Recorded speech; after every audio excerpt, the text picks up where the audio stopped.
Today we're gonna fold the plane.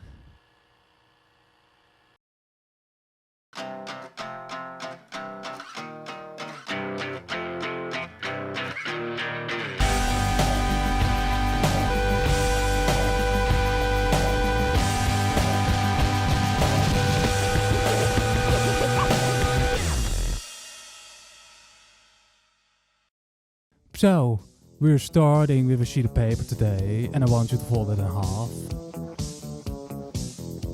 Then you take the corners and fold it into the center of the paper. Do this with the other side as well. And lastly, fold the wings. And there you go, we got ourselves a paper plane. Let's give this a spin. Here we go. Right, it just doesn't. Alright, new plan. So what we're gonna do is grab our computer device, boot it up and start our 3D software of choice. And we're in. So, I like to use this little program called Blender, but this tutorial works with any software. Now, in case you are a beginner in 3D, this might look a little bit intimidating. After all, you have to learn how to use the interface, navigation, the tools, modeling, topology, UV mapping, for instance. Along with these. But this is a very simple process, I promise. So to begin, we need something plane shape. So add a cylinder and scale the ends. This will be the base of our plane. Give it a few cuts for more dimensions. Give it a few windows. Now grab a few faces and then drag out the wings. Same for the tail. And at the end give it a subdiv modifier. This way the model will look nicer. And there you have it. Now I went with the Illusion L2 because I like my aircraft strong and being the best. But you can use any type of plane for this. Now we have to UV map the mesh. UVing, for those who wonder, is the process of projecting three-dimensional data upon a 2D plane. It's kinda like skinning an animal. To do that we have to make some cuts onto the model. So just do it at places that make more sense. For instance, by separating the wing from the base from the cockpit, and so on. After you're done placing seams, you press unwrap. And boom! All nice and tight. And now we can finally start crafting. So select all islands and export the UV layout. Print these out with whatever you have. Do people still own printers? And now you can assemble the parts.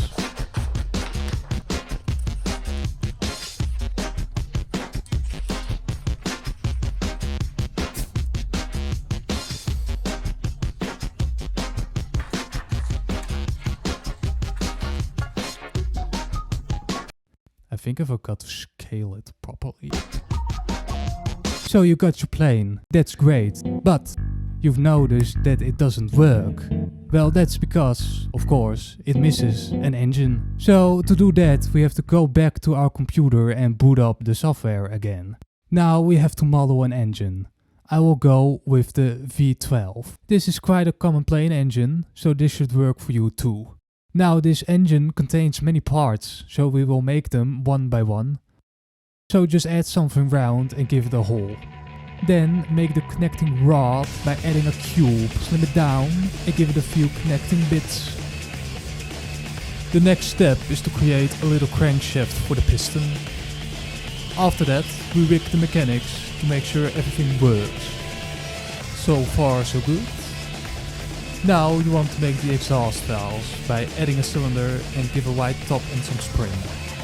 Duplicate this. And after you can make the camshaft. Place it properly in line with the crankshaft axle. And then you make the rods to control the valves. Now you want to connect the axle of the crankshaft to the camshaft with gears. Make sure the camshaft rotates half the speed of the crankshaft. Otherwise the combustion process goes wrong. Now that the mechanisms are in place, you can build the frame and engine block. So proper exhaust for the valves, good frame for the lobes, etc. And that should do it. So after you're done, you can repeat the process again. So export it, print it out, assemble and load it into your plane. So you've done all that and it still doesn't do anything. And that's because we have to do this one final step.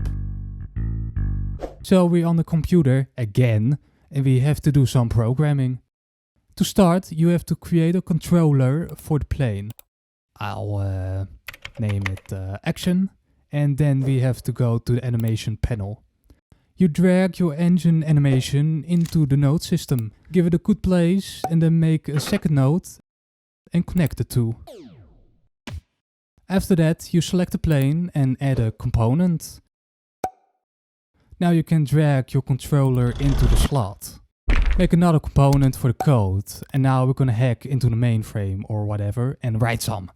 So this is our canvas we got to work with. Now you can actually know how to write code, or you just borrow it from Google. And yeah, boom, easy clap. Now we'll give it a little test. Yes, works as it should. Now if you want, you can make some effects for some additional coolness. After that, you want to transfer the data into your Paperplane.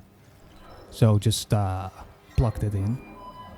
And now we'll see if our hard work paid off.